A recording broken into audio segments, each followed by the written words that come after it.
Do you know what earnest money is and how it works? What the rules are, and most importantly, how to protect your deposit? Do you know that? Well, earnest money isn't just a small detail, it's a critical detail of your home buying journey. And if you don't handle it right, you could end up losing thousands of dollars. Painful. In this video, I'll answer the most common questions about earnest money, break down what Washington State's specific rules are, and highlight how you can protect yourself as a buyer in 2025. Now stick until the very end because I share expert tips to help you navigate this process with confidence. Ready? Let's dive in. Hey, Ravi, Ramachandran, the managing broker with the Rams Group here. It's a delight to connect. Now I strive to provide meaningful, relevant, and educational content to keep home sellers and buyers in the real estate know. This specific video, I've created it in a question answer format so that it's going to be easier for you to follow. And we'll start with the basics. Question number one. Well, what is earnest money? What are the basics? Tell me, right? I'll give it to you. Well, if you're planning to buy a home with cash or getting a mortgage from a lender, you'll need to put forth the deposit, which is called earnest money. Now, this deposit is what home buyers put up front when making an offer to purchase a home. And the main purpose of this deposit is to show sellers that you are in earnest, which is actually a synonym for the word serious about going ahead and purchasing the home. Okay? And once the seller accepts your offer, they cannot change their minds and accept other offers. Now, all this comes to mean is that you are a serious buyer and the sellers should be aware of it. Question number two. You say, okay, I get what the earnest money is, but what is the average deposit requirement in Washington State? Well, that's a great question. There is no standard required amount of earnest money deposit in Washington State. It's totally up to the seller and the buyer, what they agree upon. Now, that said, some sellers request a specific dollar amount, but more often wait to see what the buyers have to offer. Now, it's important to remember that your deposit of earnest money sends a strong signal to the seller about your seriousness, and it could affect your chances for success as well. Washington State home buyers generally make an earnest money deposit of say between 1 to 3% of the purchase price. Now you'll want to rely on your local real estate professionals' advice, as they know what the current thing going on in the market is, and they'll be able to offer you constructive and meaningful advice. Now the bottom line is that when it comes to the amount of earnest money, think about how much you can offer to make your offer stand out. And also, if you make a smaller than average deposit, the seller might think, is this buyer even serious about buying my home? So suggest putting your best foot forward. The next logical question is, what happens to the earnest money should I back out for some reason?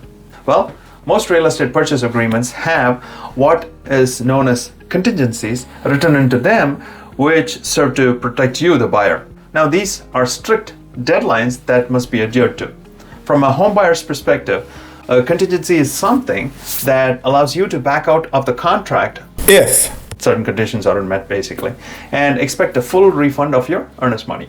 For example, if the contract specifies a time period by which home inspections will be conducted and completed by the buyer after the offer is accepted, and if the inspection reveals major flaws with the structure of the home, say, and the buyer is no longer comfortable with continuing with the deal, the buyer can notify the seller in writing and back out. Now, if the buyer is within the contingency period, they can expect a full refund of their earnest money in this case. Now, contingencies are basically there to protect your earnest money should you need to back out of the contract for some reason. For example, if you were to cancel the contract due to a change in mind, without having a contingency in place, you could end up forfeiting your earnest money.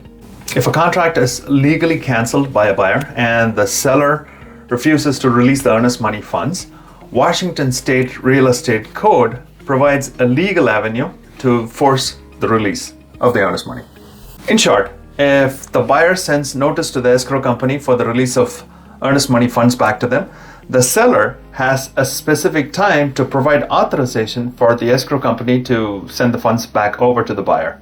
That said, when cases happen when the earnest money disputes occur, They're rare, but they do occur. As a home buyer, it is important to understand how these deposits work. So work closely with your real estate agent to make sure that you include the necessary contingencies with your purchase offer so that you are protected and your earnest money is not at stake. Question number 4 is another important one as well.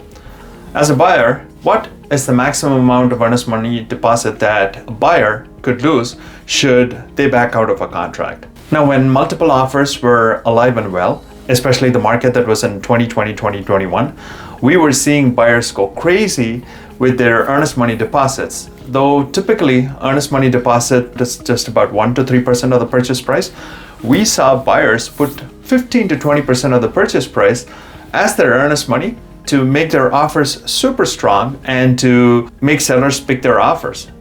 And taking things further, they were even releasing 100% of the earnest money to the seller as a non-refundable deposit. A strict no, but that's how crazy the markets were. All released thus, you lose all your protection, right? However, in Washington state, should you have no contingencies and have not released your earnest money to the seller, and you choose to back out of the contract, the maximum you can lose is 5%. The rest will be refunded to you. This is Washington state statute, something for you to be aware of. And finally, question number 5. You may be wondering, well, does the earnest money deposit that I make go towards the purchase price, or is it something that is offered to just lure the seller into accepting my offer? Another great question. The earnest money deposit that you make is part of the down payment that you make towards the home. It is not anything additional. That's good news, right? Hey, I have a quick ask of you. If you found the information in this video useful, consider subscribing to this channel, hitting that bell icon to get notified and not miss any valuable real estate insight. That said, the earnest money is a critical piece of your offer that you make towards your home purchase. Now, if you have any questions about the earnest money or anything else in general about real estate, feel free to reach out. I have provided my contact information in the description below. Until next time, you stay safe and I will see you soon.